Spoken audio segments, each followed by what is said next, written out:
Mr. Chair, I have, through this whole process over the last number of months, constantly sought advice from CBSA about how to handle the volume that they have to deal with in a timely way and in a way that does not, in any manner, short-circuit the security issues that need to be dealt with. And I have been assured repeatedly by the CBSA that there is no compromise on security. They have internally reallocated resources in order to make sure they have the personnel with the right skill and talent at the various border points that need that attention.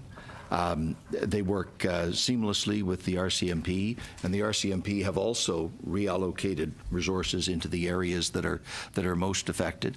CBSA, the RCMP, and the government have been absolutely vigilant to ensure that the security process was not compromised.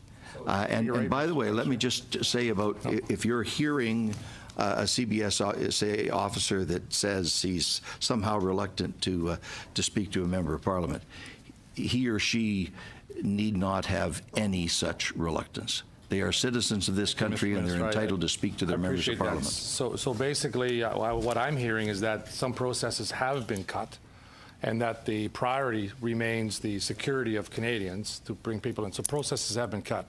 Could you please provide in writing, or the CBSA department, to this committee at your earliest convenience, what processes actually have been cut, and we can move on. I can provide.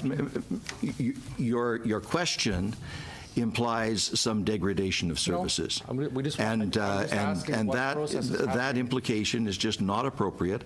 I will provide a description of how we have coped with the volume in a way that processes that volume efficiently and does not compromise on safety and security. And any implication to the contrary is simply inaccurate. So, and then with that explanation, the difference between how illegal border crosses are being processed now compared to the regular ones that were done before would be a good comparison. Thank you. So it's our understanding that in the shortened process, what's happening now is people who cross the border illegally are conducted only with a basic criminal history check, criminal records check, and fingerprinted. After that, they are told they can go, and the meeting is adjourned to a secondary meeting at some point. The asylum seekers asked to come back for a secondary meeting. These CBSA officer we spoke to are telling us that some of these asylum seekers, as we said, are not showing up for the secondary hearings.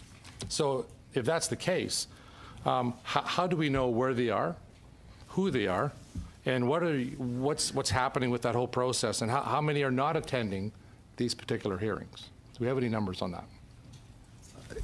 In the secondary hearing, I presume you're referring to is the IRCC interview, the follow-up that determines whether or not they are then eligible to go before the IRB. Can you, and I just, given the limited time, Mr. Minister, I apologize. Can you just table those numbers for us? That would be great. So my last question would be, so how does the government propose to deal with this serious issue of people not coming back for their secondary interviews?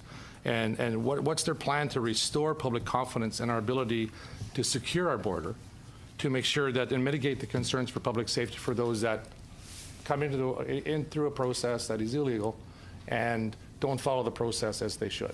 We have 17 seconds. Mr. Chair, we will examine all of these questions very carefully to make sure that we provide every bit of information we possibly can in response to the inquiries from various members of Parliament. But let me just say, the implication in this dump of innuendos that somehow the border is insecure and somehow the safety of the country is being compromised is absolutely wrong. Thank you, Minister. Mr. Tabarra, we have about